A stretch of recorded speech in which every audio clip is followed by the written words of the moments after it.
السلام علیکم ورحمۃ اللہ وبرکاتہ۔ نحمدہ ونصلی علی رسولہ الکریم، اما بعد فاعوذ باللہ من الشیطان الرجیم، بسم اللہ الرحمن الرحیم۔ ام تقولون ان ابراہیم واسماعیل واسحاق ویعقوب والاسباط كانوا هودا او نصارى قل اانتم اعلم ام اللہ ومن اظلم ممن كتم شہادۃ عنده من اللہ وما اللہ بغافل عما تعملون۔ صدق اللہ العظیم۔ آج انشاءاللہ سورۃ البقرہ کی آیت نمبر 140 سے ابتدا کریں گے۔ ام تقولون، کیا تم کہتے ہو، ان ابراہیم و اسماعیل و اسحاق و یعقوب والاسباط، کہ بے شک ابراہیم علیہ السلام، اسماعیل علیہ السلام، اسحاق علیہ السلام، یعقوب علیہ السلام اور اولاد یعقوب علیہ السلام، پیچھے ذکر کیا تھا اسباط میں پوتے پوتیاں وغیرہ، نواسیاں وغیرہ سب آ جاتے ہیں۔ تو اولاد یعقوب اس کا ترجمہ ہوا الاسباط، کانو تھے ہودن یہودی و نصارا یا نصرانی۔ قل، آپ کہہ دیجئے، آپ فرما دیجئے، انتم، کیا تم، اعلم، جاننے والے ہو، زیادہ جاننے والے ہو، ام اللہ، یا اللہ تعالیٰ، ومن، اور کون ہے، اظلم، بڑا ظالم، ممن، اس سے جو،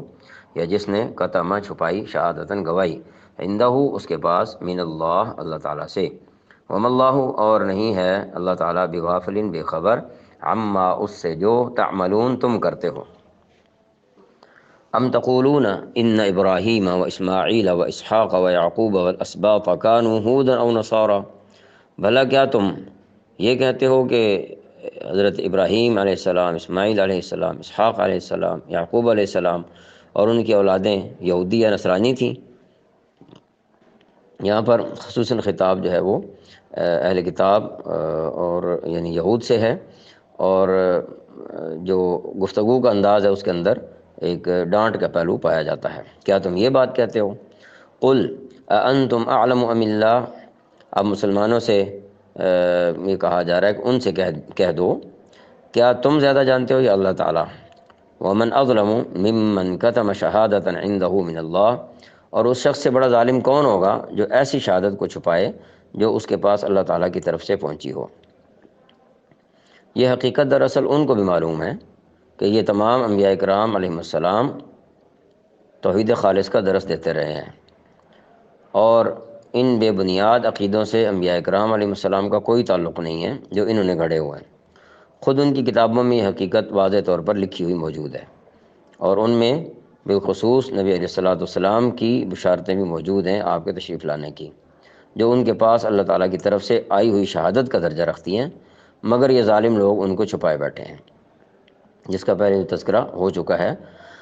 وَمَا اللَّهُ بِغَافِلٍ عَمَّا تَعْمَلُونَ، اور جو کچھ تم کرتے ہو اللہ تعالیٰ اس سے بے خبر نہیں ہے۔ یعنی تم مطمئن اور بے فکر نہ ہو جاؤ، وہاں تو رتی رتی کی خبر ہے، اسی کے مطابق تمہاری خبر لی جائے گی۔ وہاں بزرگوں کے ساتھ نسبی تعلق اور نسلی اپنے آپ کو ان کی طرف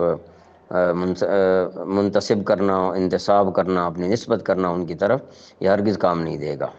جب تک کہ تابعداری نہیں ہوگی۔ تو وہ تابعداری کے بغیر خالی نسبت جو ہے وہ فائدہ مند ثابت نہیں ہوگی۔ آیت نمبر 141، تل کا امتن، یہ امت ہے، قد، تحقیق، خلط، جو گزر گئی، لہا، اس کے لیے، ماں کا سبت، جو اس نے کمایا، ولکم، اور تمہارے لیے، ماں کا سبت، جو تم نے کمایا، ولا تسألون، اور نہ تم سے پوچھا جائے گا، عما کانوا، اس کے بارے میں جو یعملون، وہ کرتے تھے۔ تلک امتن قد خلت لہا ما کسبت ولکم ما کسبتم۔ تو فرمایا وہ ایک امت تھی، یعنی بہرحال وہ ایک امت تھی جو گزر گئی، جو کچھ انہوں نے کمایا وہ ان کا ہے، اور جو کچھ تم نے کمایا وہ تمہارا ہے۔ اس کی وضاحت پہلے ہو چکی ہے، پیچھے بھی یہ آیت مبارکہ آئی ہے۔ وَلَا تُسْأَلُونَ عَمَّا كَانُوا يَعْمَلُونَ، اور تم سے یہ نہیں پوچھا جائے گا کہ وہ کیا عمل کرتے تھے۔ آیت نمبر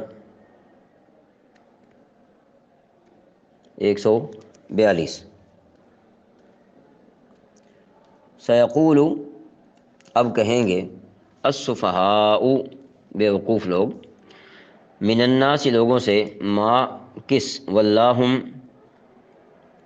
ان کو پھیر دیا، یعنی مسلمانوں کو پھیر دیا، عن، سے، قبلتہم، ان کا قبلہ، التی، وہ جس، کانو، وہ تھے، علیہا، اس پر، جس پر وہ تھے۔ قل آپ فرما دیجئے للہ اللہ کے لیے ہے المشرق والمغرب، مشرق اور مغرب، یہدی وہ ہدایت دیتا ہے من یشاء جسے وہ چاہتا ہے، الی صراط راستے کی طرف، مستقیم سیدھا۔ سیقول السفہاء من الناس اب یہ بیوقوف لوگ کہیں گے،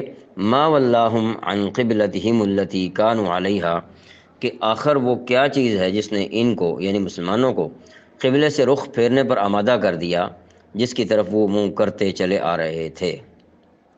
قل للہ المشرق والمغرب آپ کہہ دیجئے، آپ فرما دیجئے کہ مشرق اور مغرب سب اللہ ہی کی ہیں، یہدی من یشاء الی صراط مستقیم وہ جس کو چاہتا ہے سیدھی راہ کی طرف ہدایت کر دیتا ہے۔ یہاں سے یعنی اس آیت مبارکہ سے قبلے کی تبدیلی اور اس کے متعلقہ مسائل کا قدر تفصیل سے بیان شروع ہو رہا ہے۔ پس منظر جو ہے وہ یہ ہے کہ مکہ مکرمہ میں حضرت صلی اللہ علیہ وآلہ وسلم بیت اللہ شریف کی طرف رخ کر کے نماز پڑھا کرتے تھے۔ مدینہ منورہ تشریف لائے تو بیت المقدس کا رخ کرنے کا حکم ملا۔ تقریباً 17 مہینے تک اس پر عمل جاری رہا، دوبارہ بیت اللہ شریف کو پھر قبلہ قرار دے دیا گیا۔ تبدیلی کا حکم مزید آگے جو ہے وہ آیت نمبر 144 میں آ رہا ہے۔ فرمایا جو کچھ تقدس کسی قبلہ یا اس کی سمت میں آتا ہے وہ اللہ تعالیٰ کے حکم کی وجہ سے آتا ہے، چنانچہ وہ اپنی حکمت کے مطابق جب چاہے جس سمت کو چاہے قبلہ قرار دے سکتا ہے۔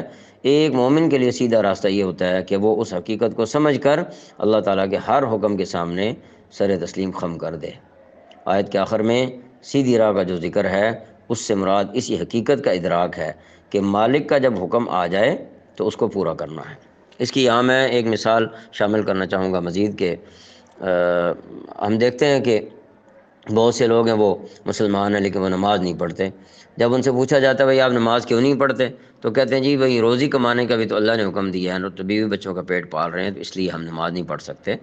تو اب یہاں دیکھنا یہ ہے کہ بے شک اللہ تعالیٰ نے روزی کمانے کا حکم دیا ہے کہ حلال کماؤ، اس کے لیے اسباب اختیار کرو، اس کے لیے محنت کوشش کرو، یہ بھی ثواب ہے اور اللہ تعالیٰ کے حکم کی تابعداری ہے۔ لیکن اللہ تعالیٰ تو جانتے ہیں کہ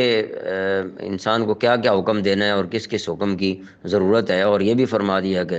ضرورت سے زیادہ اللہ تعالیٰ، برداشت سے زیادہ اللہ تعالیٰ تکلیف بھی نہیں دیتے۔ تو پھر یہ عجیب بات ہے کہ ایک حکم کو تو مان لینا اور دوسرے کو نہ ماننا۔ جب نماز بھی حکم اللہ تعالیٰ کا ہے، اس کے لیے اوقات الگ ہیں، کمانے کے اوقات الگ ہیں، تو اس لیے دونوں احکامات کو ماننا جو ہے یہ ضروری ہے۔ اس لیے یعنی اس طرح کے اور جتنے بھی احکامات ہیں، جو جو حکم جس جس درجے کا دیا گیا ہے اس کو ماننا اصل تابعداری یہ ہے۔ تو اللہ تعالیٰ توفیق عطا فرمائے۔ آیت نمبر 143 وَكَذَلِكَ اور اسی طرح جعلناکم ہم نے تمہیں بنایا امتاً امت وسطاً معتدل، لتکونوا تاکہ تم ہو شہداء گواہ علی الناس لوگوں پر، ویکون اور ہو الرسول رسول علیہ السلام علیکم تم پر شہیداً گواہ، وما جعلنا اور نہیں مقرر کیا ہم نے القبلۃ قبلہ التی وہ جس کنت آپ تھے علیہا اس پر، الا مگر لنعلم تاکہ ہم معلوم کر لیں من یتبع کون پیروی کرتا ہے الرسول رسول علیہ السلام، ممن اس سے جو ینقلب پھر جاتا ہے علی عقبی اپنی ایڑیوں پر، وَإِن كَانَتْ اور بے شک یہ تھی لَكَبِيرَةً بھاری بات، الا مگر علی الذین ان پر جنہیں حد اللہ ہدایت دی اللہ تعالیٰ نے، وما کان اللہ اور نہیں اللہ تعالیٰ لیضیع کہ وہ ضائع کر دے ایمانکم تمہارا ایمان، ان اللہ بے شک اللہ تعالیٰ بالناس لوگوں کے ساتھ لرؤوف بڑا شفیق ہے، رحیم رحم کرنے والا ہے۔ وَكَذَلِكَ جَعَلْنَاكُمْ أُمَّةً وَسَطًا اور مسلمانوں یعنی مسلمانوں کو خطاب ہے کہ اسی طرح تو ہم نے تم کو ایک معتدل امت بنایا ہے، لِتَكُونُوا شُهَدَاءَ عَلَى النَّاسِ وَيَكُونَ الرَّسُولُ عَلَيْكُمْ شَهِيدًا تاکہ تم دوسرے لوگوں پر گواہ بنو اور رسول علیہ السلام تم پر گواہ بنے۔ یعنی آخری زمانے میں ہم نے ہی دوسری جہتوں کو چھوڑ کر کعبہ کی سمت کو قبلہ بننے کا شرف عطا فرمایا ہے، اسی طرح ہم نے ہی تم کو دوسری امتوں کے مقابلے میں سب سے زیادہ معتدل اور متوازن امت بنایا ہے، جس کی خصوصیت اس آیت میں یہ بیان فرمائی گئی ہے کہ اس امت کو قیامت کے دن انبیاء اکرام علیہ السلام کے گواہ کے طور پر پیش کیا جائے گا۔ تفصیل جو ہے وہ بخاری شریف میں بیان کی گئی ہے، جس میں یہ بات کہی گئی ہے کہ جب پچھلے انبیاء کرام علیہ السلام کی امتوں میں سے کافر لوگ صاف انکار کریں گے کہ ہمارے پاس تو کوئی نبی نہیں آیا تھا علیہ السلام، تو امت محمدیہ کے لوگ انبیاء کرام علیہ السلام کے حق میں گواہی دیں گے کہ انہوں نے رسالت کا حق ادا کرتے ہوئے اپنی اپنی امتوں کو پوری طرح اللہ تعالیٰ کا پیغام پہنچا دیا تھا۔ اور اگرچہ ہم خود اس موقع پر موجود نہیں تھے، لیکن ہمارے نبی کریم صلی اللہ علیہ وسلم نے وحی سے باخبر ہو کر ہمیں یہ بات بتلا دی تھی، اور ہمیں ان کی بات پر اپنے ذاتی مشاہدے سے بھی زیادہ اعتماد ہے۔ اور دوسری طرف رسول کریم صلی اللہ علیہ وسلم اپنی امت کی اس بات کی تصدیق بھی فرما دیں گے۔ وما جعلنا القبلة التي كنت عليها إلا لنعلم من يتبع الرسول ممن ينقلب على عقبيه، اور جس قبلے پر تم پہلے کار بند تھے اسے ہم نے کسی اور وجہ سے نہیں بلکہ صرف یہ دیکھنے کے لیے مقرر کیا تھا کہ کون رسول علیہ السلام کا حکم مانتا ہے اور کون الٹے پاؤں پھر جاتا ہے۔ مطلب یہ ہے کہ قبلے کی تبدیلی کے حکم کا مقصد یہی واضح کرنا تھا کہ عبادت بیت اللہ کی نہیں ہے، اللہ تعالیٰ کی کرنی ہے، ورنہ اس میں اور بت پرستی میں فرق نہیں رہ جاتا۔ اللہ تعالیٰ نے بیت اللہ کو ایک مقام دیا اور حکم دیا کہ اس طرف منہ کر کے نماز پڑھیں، تو یہ اللہ تعالیٰ کی حکم کی تابع داری ہے، اور یہی اللہ تعالیٰ دیکھنا چاہتے ہیں۔ وَإِنْ كَانَتْ لَكَبِيرَةً إِلَّا عَلَى الَّذِينَ هَدَى اللَّهُ، اور اس میں شک نہیں ہے کہ یہ بات تھی بڑی مشکل، لیکن ان لوگوں کے لیے، یعنی ان لوگوں کے لیے ذرا بھی مشکل نہیں جن کو اللہ تعالیٰ نے ہدایت دے دی تھی۔ اس جملے میں اللہ تعالیٰ نے یہ بھی واضح فرما دیا ہے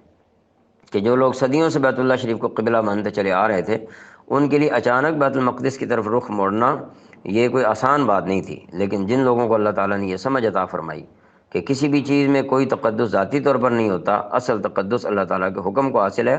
ان کو نئے قبلے کی طرف رخ کرنے میں ذرا بھی کوئی دقت پیش نہیں آئی، کیونکہ وہ سمجھ رہے تھے کہ ہم پہلے بھی اللہ تعالیٰ کے بندے اور اس کے تابع فرمان تھے، اور آج بھی اسی کے حکم پر ایسا کر رہے ہیں۔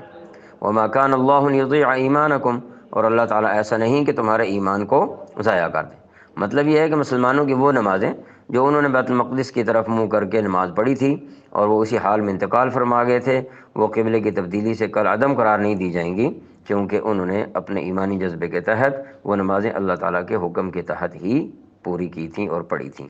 ان اللہ بالناس لرؤوف الرحیم، در حقیقت اللہ تعالیٰ لوگوں پر بہت شفقت کرنے والا، بڑا ہی مہربان ہے۔ اللہ تعالیٰ ہمیں کامل تابعداری نصیب فرمائے۔